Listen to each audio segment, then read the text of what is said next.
सभी को नमस्कार। तो जैसे कि हम अपने चैनल पर वेदों का अध्ययन कर रहे थे। वेद 4 प्रकार के होते हैं। सबसे पुराना उनमें ऋग्वेद को माना जाता है। तो मैं ऋग्वेद संहिता ही मैंने स्टार्ट करी थी। उसमें मेन जो स्रोत है, जो मेन सूत्र है, जो मेन उसके मंत्र है, श्लोक है, उनके पहले भूमिका समझाई गई है। क्योंकि ये पहला वेद है तो इसमें अच्छी तरीके से मतलब वेदों के बारे में भी हर चीज़ और जो जो चीज़ें हमें मालूम होनी चाहिए वेद पढ़ने से पहले वो बताई गई है। तो मेरे पहले की वीडियोस में मैंने उस पर 5 वीडियोस बनाए थे।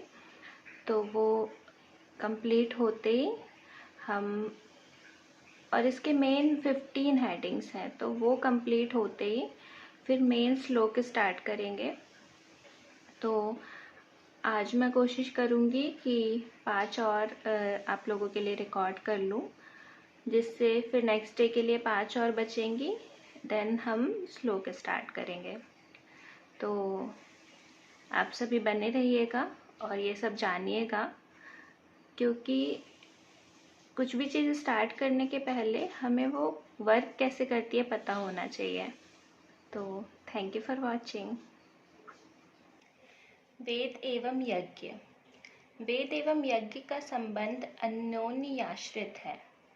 यज्ञ का कर्मकांड पक्ष ही लें तो भी देव पूजन के क्रम में ऋग्वेद के मंत्रों से स्तुतियाँ करने, यजुर्वेद के मंत्रों से यजन प्रयोग करने, साम गान द्वारा यज्ञीय उल्लास को संवर्धित और प्रसारित करने तथा अथर्ववेद से स्थूल सूक्ष्म परिष्कार की वैज्ञानिक प्रक्रिया चलाने की मान्यता सर्वविदित है। यदि यज्ञ का विराट रूप लें तो पुरुष सूक्त के अनुसार उस विराट यज्ञ द्वारा ही सृष्टि का निर्माण हुआ तथा उसी से उसके पोषण का चक्र चल रहा है। उसी विराट यज्ञीय प्रक्रिया के अंतर्गत सृष्टि के संचालन एवं पोषण के लिए उत्कृष्ट ज्ञान वेद का प्रकटीकरण हुआ।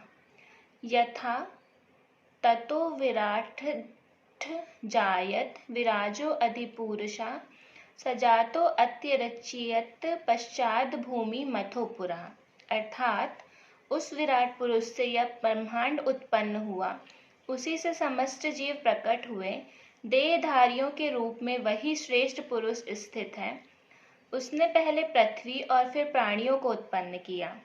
तस्मात् यज्ञात् सर्वहुत ऋषिश्च सामानि जज्ञिरे छंदांसि जज्ञिरे तस्माद्य जुस्तमाद जायत। उस विराट यज्ञ पुरुष से ऋग एवं साम का प्रकटीकरण हुआ, उसी से छंदों की और यजु एवं अथर्व की उत्पत्ति हुई।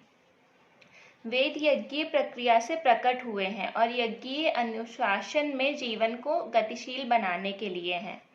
वेद मंत्र पराचेतन और प्रकटीकरण गूढ़ अनुशासनों रहस्यों का बोध कराते हैं।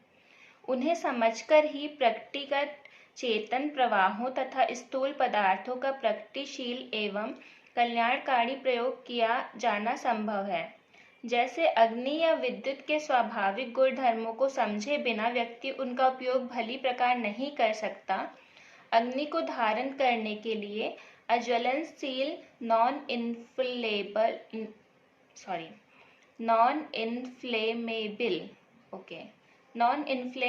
पदार्थ ही चाहिए तथा उसे प्रज्वलित रखने के लिए ज्वलनशील इन्फ्लेमेबल पदार्थों की संगति बिठानी पड़ेगी। विद्युत को इच्छित उपकरणों तक ले जाने के लिए विद्युत सुचालक, इलेक्ट्रिकल कंडक्टर्स तथा फैलकर नष्ट हो जाने से बचाने के लिए विद्युत कुचालक, इलेक्ट्रिकल इंसुलेटर का व्यवस्थित क्रम बिठाना अनिवार्य है। जो व्यक्ति विद्युत एवं पदार्थों का गुणधर्म ही नहीं समझता, वह कैसे विद्युत तंत्र, इलेक्ट्रिकल नेटवर्क स्थापित कर सकता है। मुझे नहीं पता था वेद में भी इलेक्ट्रॉनिक्स याद आ जाएगी। तो आगे पढ़ते हैं। अस्तु, वेद ने प्रकृति के गूढ़ तत्वों को प्रकट करते हुए कहा है कि ये प्रवाह एवं पदार्थ यज्ञार्थ हैं। इन्हें यज्ञीय अनुशासनों में प्रयुक्त करने से सत्पुरुष देवों के समान ही स्वर्गीय परिस्थितियां प्राप्त कर सकते हैं। इसी यज्ञीय आचरण प्रणाली को उन्होंने यज्ञ कहा। यज्ञेन यज्ञमयजन्त स्टार्टिंग से यज्ञेन यज्ञमयजन्त देवास्तानि धर्माणि प्रथमान्यासन् ते हा नाकं महिमानः सचन्त यत्र पूर्वे सांध्याः सन्ति देवाः। अर्थात देवों ने यज्ञ प्रक्रिया से या विराट पुरुष जिनका धर्म कृत्यों में प्रथम स्थान है का यजन किया। जो सत्पुरुष इस पूर्व प्रयुक्त प्रक्रिया का अनुसरण करते हैं वे देवों के आवास स्वर्ग के अधिकारी बनते हैं। तो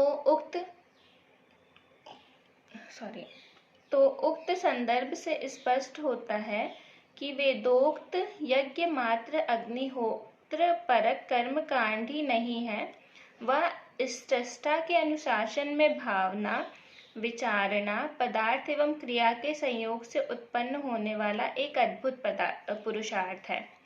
वेद में इसके अनेक रूप परिलक्षित होते हैं।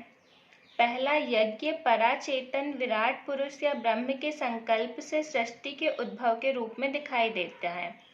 दूसरा स्वरूप यज्ञ का वह है जिसके अंतर्गत उत्पन्न स्थूल एवं सूक्ष्म तत्व अनुशासन विशेष का अनुपालन करते हुए सृष्टि चक्र को सतत प्रवाहमान बनाए हुए हैं। यज्ञ का तीसरा स्वरूप यह है कि जिस क्रम में प्राणी जगत प्रकृति के प्रवाहों को आत्मसात करते हुए उत्पन्न ऊर्जा से स्वधर्मरत रहता है और प्रकृतिगत यज्ञीय प्रवाहों को अस्त व्यस्त नहीं होने देता। मनुष्यों के द्वारा किए जाने वाले कर्म कांड युक्त देव यज्ञ उस वैज्ञानिक प्रक्रिया के अंग हैं जिसके अंतर्गत मनुष्य प्रकृति के पोषक प्रवाहों को पुष्टि प्रदान करने का प्रयास करता है। यह यज्ञ का चौथा स्वरूप है। अब प्रश्न उठता है कि इस यज्ञीय कर्म कांड के लिए ऋषियों ने मनुष्यों को क्यों प्रेरित किया? क्या रीजन था? सही बात है, जबकि अन्य प्राणियों से यह अपेक्षा नहीं की जाती। सभी प्राणी प्रकृतिगत प्रवाहों का स्वाभाविक उपयोग करते हुए अपना निर्वाह भर करते हैं। उनमें से कोई भी प्रकृति का दोहन नहीं करता। मनुष्य में प्रकृति का दोहन करने की क्षमता है।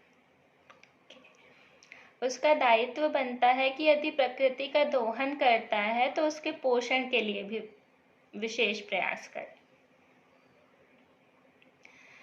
हर मादा अपने बच्चों के पोषण के लिए दूध उत्पन्न करती है। यदि मनुष्य गाय का दोहन अपने लिए करता है तो उसका दायित्व बनता है कि गाय के पोषण की ऐसी व्यवस्था भी बनाए जिससे दोहन के बाद भी उसके बच्चे के लिए पर्याप्त दूध होता रहे।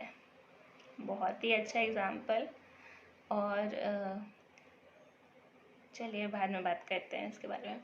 आज मनुष्य प्रकृति का केवल दोहन ही करना चाहता है, उसके पोषण के दायित्व और उसकी उपयुक्त प्रक्रिया दोनों को वह भुला चुका है। यही कारण है कि मनुष्य को प्रकृतिगत असंतुलन, इकोलॉजिकल अनबैलेंसिंग के कारण उत्पन्न प्रदूषण से लेकर अतिवृष्टि, अनावृष्टि, भूकंप जैसे प्राकृतिक विप्लवों को दंड के रूप में झेलना पड़ रहा है। वेद द्वारा निर्दिष्ट यज्ञीय जीवन शैली अपनाकर मनुष्य परम पिता के प्रतिनिधि के रूप में अपने स्थूल एवं सूक्ष्म सामर्थ्यों के यज्ञीय सुनियोजन से भूमंडल पर स्वर्गीय परिस्थितियां उत्पन्न कर सकता है।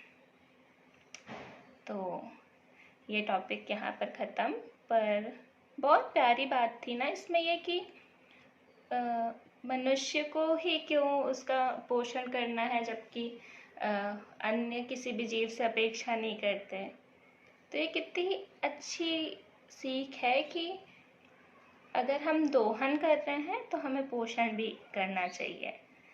तो और गाय के एग्जाम्पल से समझाया गया। तो पृथ्वी को गाय की तुलना कई जगह पर दी गई है। इसके पहले मैंने भागवत पुराण पढ़ा था तो उसमें भी बताया गया था कि मतलब पृथ्वी को हमेशा गाय के रूप में ही जोड़कर देखा जाता है। तो यदि मनुष्य गाय का दोहन अपने लिए करता है तो पोषण की ऐसी व्यवस्था करना है जिससे उसके बच्चे के लिए पर्याप्त दूध हो। तो आज के ज़माने में बहुत लोग ये बात भूल गए हैं, तो याद रखिए हमारे वेदों में लिखा गया है और ये करना ज़रूरी है। धन्यवाद।